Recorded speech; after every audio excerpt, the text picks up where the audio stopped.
সামর্থ্য রাখে। সামর্থ্য রাখার অর্থ হলো যে যার কাছে নিত্য প্রয়োজনীয় যত জিনিস আছে, দ্রব্যাদি আছে, সবকিছু থাকার পরে অবশিষ্ট তার কাছে এমন টাকা আছে যে টাকা দিয়ে সে যাওয়ার এবং আসার খরচ বহন করতে পারবে, ওই ব্যক্তির জন্য আল্লাহকে সন্তুষ্ট করার উদ্দেশ্যে কাবা ঘরের হজ করা আবশ্যক, ফরজ। ومن كفر فإن الله غني عن العالمين।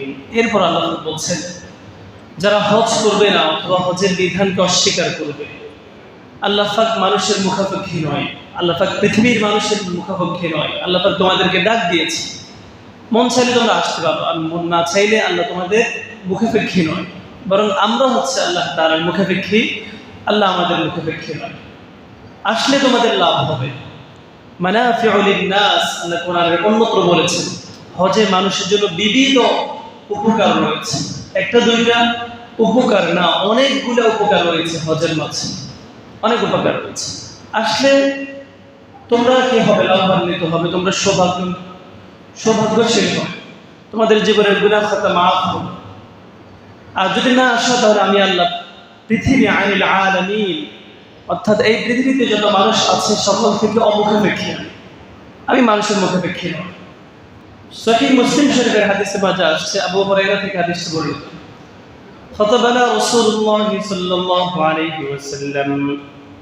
আবু হুরায়রা রাদিয়াল্লাহু তাআলা আনহু বলছেন আল্লাহ নবী একদা আমাদের মাঝে দাঁড়িয়ে খুতবা দিয়েছেন। খুতবার পাককারে নবী আলাইহিস সালাম বলেছেন, ইয়া আইয়ুহান নাস ইন্নাল্লাহা ক্বাদ ফারাদা আলাইকুমুল হজ্জ ফাহাজ্জু, নিশ্চয়ই আল্লাহ তাআলা তোমাদের জন্য হজ করা ফরজ করেছেন, কাজে তোমরা আল্লাহর সন্তুষ্টির উদ্দেশ্যে হজ পালন করো। এই ঘোষণা যখন আল্লাহ নবী দিয়েছেন, ফাকাম রাজুলুন ইয়া রাসূলুল্লাহ সাল্লাল্লাহু আলাইহি ওয়াসাল্লাম আকুল্লু আমিন আম মাররাতান ওয়াহিদা। আল্লাহ নবীকে জিজ্ঞেস করেছে আমরা কি প্রত্যেক বছর হজ করব নাকি জীবনে একবার আমাদের উপর হজ ফরজ? আল্লাহ নবীকে সাহাবী জিজ্ঞেস করেছেন আমরা কি প্রত্যেক বছর হজ করব, প্রত্যেক বছর হজ করা কি আমাদের জন্য আবশ্যক নাকি জীবনে একবার? سكت رسول الله صلى الله عليه وسلم حتى قالها ثلاثا। জিজ্ঞাসকারী ব্যক্তি আল্লাহ নবীকে তিনবার জিজ্ঞেস করেছে, আল্লাহ নবী কোনো উত্তর দেন নাই, চুপ থেকেছেন। তিনবারের পরে আল্লাহ নবী বলেছেন লাউ কুলতু নাআম লাওয়াজাবাত, তুমি যখন আমাকে প্রশ্ন করেছো প্রথমবার, আমি যদি হ্যাঁ বলে ফেলতাম তোমাদের জন্য প্রত্যেক বছর হজ করা ফরজ, আমি যদি হ্যাঁ বলে ফেলতাম তাহলে তোমাদের জন্য প্রত্যেক বছর হজ করা ফরজ হয়ে যেত। ওয়ালাউ মাসতাতা'তুম, অথচ তোমরা প্রত্যেক বছর হজ করতে পারতে না, তোমাদের সামর্থ্য করেই তো না, তোমাদের সাধ্যের ভিতরে এটা থাকতো না। এই জন্য আমি হ্যাঁ বলিনি। তিনবার তুমি বলেছো, তিনবার আমি চুপ থেকেছি। এরপর আল্লাহর পক্ষ থেকে আমার অন্তরের মাঝে ওহী করা হয়েছে, প্রত্যাদেশ করা হয়েছে। তারপর আমি তোমাকে বলেছি জীবনে একবার হজ করলে মানুষের ফরজ হজ আদায় হয়ে যাবে।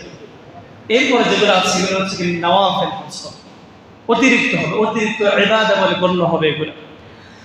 এই প্রসঙ্গে আরেকটি হাদিস আব্দুল্লাহ ইবনে আব্বাস রাদিয়াল্লাহু তাআলা আনহুমা থেকে সুনান ইবনে মাজাহ হাদিসটি বর্ণিত হয়েছে। আব্দুল্লাহ ইবনে আব্বাস রাদিয়াল্লাহু তাআলা আনহু قال أن الأقرع بن حابس رضي الله تعالى عنهما سأل رسول الله صلى الله عليه وسلم الحج في كل سنة أو مرة واحدة।